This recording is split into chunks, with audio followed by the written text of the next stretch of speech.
जिस मन भावन सावन के महीने में मधुराला पीनी कोयल के प्राण पखेरु फड़क उठते हैं, तरसती विलखती नदियों की बूढ़ी का में नई जवानी उमड़ आती है।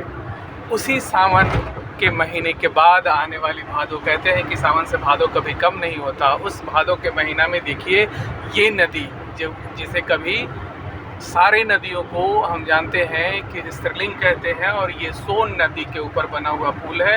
और ये देखिए सोन नदी है, ये पुलिंग के रूप में जाना जाता है।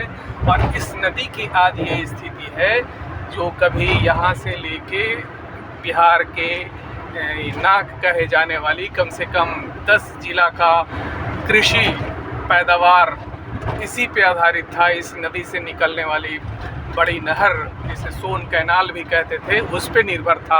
आज इस नदी की ये स्थिति हो गई है।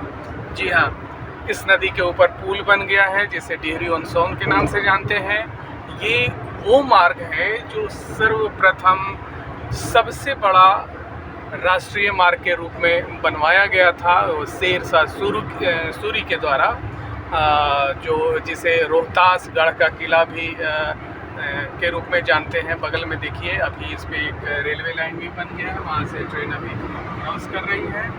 बड़ा आश्चर्य होता है कि वो नदी जो कभी 10 जिला के लोगों को आबाद करती थी, फसलें देती थी, और यहाँ के फसल पूरे बिहार में जाते थे, पूरे देश में जाते थे, आज वो नदी थोड़े से जल के लिए, 2 बूंद जल के लिए तरस रही है। आखिर इसका जिम्मेवार कौन है?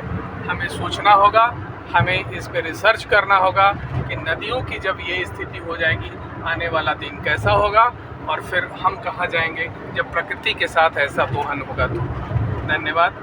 फिर आगे हम मिलेंगे और बताएंगे ये नदी और कैसे कैसे अभी बालू के लिए मशहूर हो गई है। फिर इसके बारे में हम डिटेल बताएंगे। धन्यवाद। बहुत बहुत धन्यवाद, शुक्रिया, आदाब, प्रणाम।